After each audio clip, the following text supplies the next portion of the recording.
اب میں سامعین پروگرام کو آگے بڑھاتے ہوئے نہایت ادب اور احترام کے ساتھ ہمارے اس پروگرام کے خطیب خاص خطیب ریگستان جناب حضرت مولانا محمد صدیق صاحب دامت برکاتہ اللہ علیہ سے نہایت ادب کے ساتھ میں گزارش کرتا ہوں کہ اسٹیج پر تشریف لا کر اپنے بیانات سے ہم سب کو معزز و ممنون فرمائیں۔ حضرت مولانا محمد صدیق صاحب امام و خطیب جامع مسجد بادرہ۔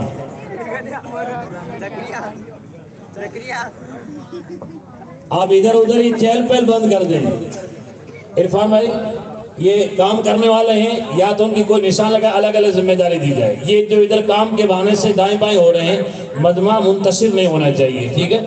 کام کرنے والے جو انتظامیہ ہیں ان کو الگ کھڑا کر دیا جائے، وہ سنبھالتے رہیں، لیکن باقی تمام حضرات ادب کے ساتھ جس مجلس کے اندر اللہ اور اللہ کے رسول صلی اللہ علیہ وسلم کا ذکر ہوتا ہے تو ہمیں اس کا ادب کرنا چاہیے اور بالکل با ادب ہو کر کے بیٹھنا چاہیے تاکہ اللہ تبارک و تعالی عمل کی توفیق عطا فرمائے۔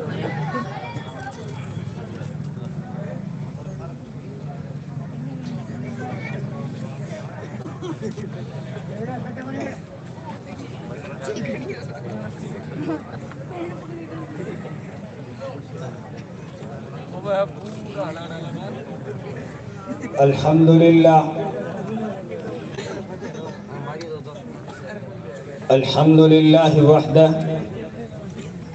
والصلاة والسلام على من لا نبی بعدہ اما بعد فاعوذ باللہ من الشیطان الرجیم بسم اللہ الرحمن الرحیم وما ارسلناک الا رحمتا للعالمین وقال النبي صلى الله عليه وسلم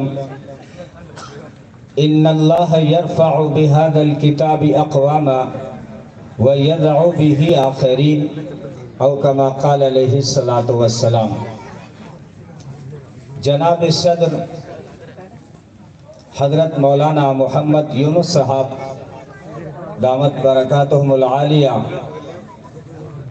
عزت مآب حضرت مولانا محمد شفیع صاحب دامت برکاتہم العالیہ و دیگر قابل صد احترام علماء کرام، عمائدین علاقہ، قائدین ملت، دانشوران قوم، مسلم ماں سبا اور نوہر کے غیور نوجوانوں اور مسلمانوں، محترم دوستوں، بزرگوں، پردہ نشین، ماں بہنوں، اللہ تبارک و تعالیٰ کے بے شمار انعامات اور احسانات ہیں